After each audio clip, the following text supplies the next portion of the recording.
नमस्कार बच्चों, कैसे हो आप सब। मुझे विश्वास है कि आप रोज कुछ नया सीख रहे हैं। आज हम एक बहुत ही रोचक पाठ पढ़ने जा रहे हैं जिसका नाम है हमारा आदित्य। जी हाँ, हमारा आदित्य। क्या आप जानते हैं कि आदित्य का अर्थ क्या होता है? आदित्य का अर्थ होता है सूरज। जी हाँ, सूरज। इसके कुछ और भी नाम हैं, आप जानना चाहेंगे?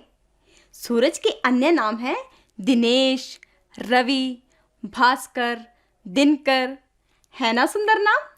तो आइए जानते हैं सूरज के बारे में कुछ और रोचक बातें।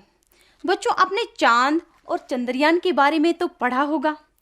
क्या आपको सूरज के बारे में कुछ मालूम है? हमारी दादी नानी तो कहती थी कि सूरज 7 घोड़ों के रथ पर चलने वाला एक राजा होता है।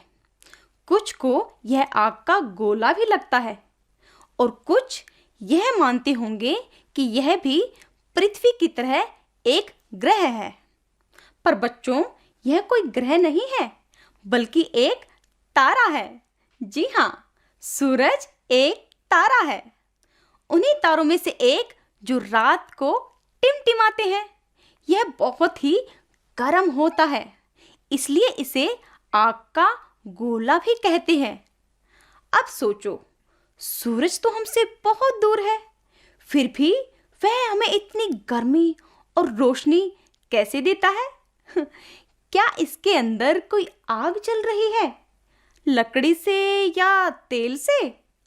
नहीं बच्चों, ऐसा नहीं है। सूरज इसलिए गर्म रहता है क्योंकि इसके अंदर 2 खास तरह की गैसें होती हैं, हाइड्रोजन और हीलियम। क्या नाम बताया? हाइड्रोजन और हीलियम। इन्हीं गैसों के कारण लगातार ऊर्जा निकलती है, जिससे सूरज चमकता रहता है और गर्म रहता है। और इतना गर्म कि गर्मियों में तो आपको सूरज अच्छा ही नहीं लगता होगा, है ना? पर सर्दियों में आप दादी नानी के साथ धूप सेकने का मजा जरूर लेते होंगे। अच्छा बच्चों, क्या आपने कभी सोचा है कि जैसे इंसान चांद पर गया है वैसे ही सूरज पर भी जा सकता है क्या? अभी तो मैं यही कहना चाहूंगी कि सूरज पर जाना संभव नहीं है क्योंकि वह बहुत दूर और बहुत गर्म भी है।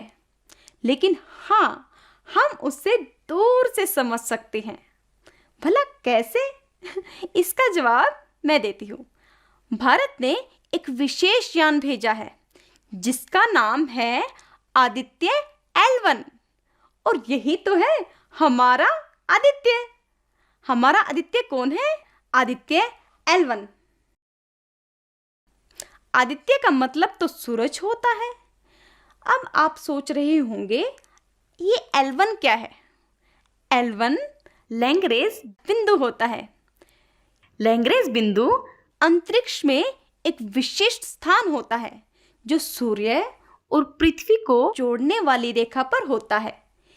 इसी बिंदु पर पृथ्वी की आकर्षण शक्तियां और सूर्य की आकर्षण शक्तियां इस प्रकार संतुलित रहती हैं कि वहां भेजी गई कोई भी वस्तु पृथ्वी के साथ साथ सूर्य की परिक्रमा करती रहती है। इसलिए वैज्ञानिकों ने आदित्य अंतरिक्ष यान को इसी बिंदु पर प्रक्षेपित किया है जहां से वह सूर्य के चारों ओर घूमते हुए सूर्य के चित्र खींचता है और जानकारी भेजता है। अब आप सोच रहे होंगे कि इसका नाम लैंग्रेज क्यों है? दरअसल लैंग्रेज 18वीं शताब्दी में इटली का एक गणितज्ञ था जिसने इस विशेष बिंदु के बारे में बताया था, इसलिए इसे लैंग्रेज बिंदु कहते हैं। ऐसे ही उन्होंने कुल 5 बिंदुओं का पता लगाया था जिन्हें हम L1, L2, L3, L4, L5 इन नामों से जानते हैं। आदित्य L1 का प्रक्षेपण 2 सितंबर 2023 को हमारे देश के अंतरिक्ष अनुसंधान संगठन इसरो ने किया था। यह अंतरिक्ष यान लगभग 5 वर्षों तक सूर्य के चारों ओर घूमता रहेगा और उसके विभिन्न चित्र खींचेगा। इन चित्रों का अध्ययन करके ही हमारे वैज्ञानिक सूर्य के रहस्यों का पता लगाएंगे। आपने बहुत सारे चित्र देखे होंगे। क्या आप सूर्य का चित्र देखना चाहेंगे? चलिए, मैं आपको दिखाती हूँ सूर्य के चित्र। इनमें सूर्य के विभिन्न रंगों के चित्र हैं। आदित्य L1 ने तो हमारा भ्रम दूर कर दिया। हमें तो लगा था कि सूर्य पीला, लाल या नारंगी ही हो सकता है। क्या आपको भी पहले ऐसे लगा था? अब आप पूछेंगे, क्या आदित्य L1 केवल चित्र खींचता है? नहीं बच्चों, इसका जवाब है वह और भी काम करता है। देखो बच्चों, सूर्य पर गैसों के टकराने से बहुत विशाल विस्फोट होते हैं। इनसे बहुत सी ऊर्जा निकलती है और सूर्य पर आंधियां आती रहती है। इन्हीं आंधियों का पृथ्वी पर क्या और कैसे प्रभाव पड़ेगा, इसकी भी जानकारी हमें इस यान में लगे उपकरणों से ही मिलेगी। मुझे पूरा विश्वास है कि यह सब जानकारी सुनकर कुछ बच्चों का मन अंतरिक्ष वैज्ञानिक बनने का जरूर किया होगा और एक ऐसा ही यान आप भी बना सकते हैं जिसमें बैठकर आप भी जा सकते हो। और हाँ, मुझे ले जाना मत भूलना, ठीक है? अब एक प्रश्न आपके लिए। भारत में सूर्य और चंद्रमा से संबंधित कौन कौन से त्योहार मनाए जाते हैं?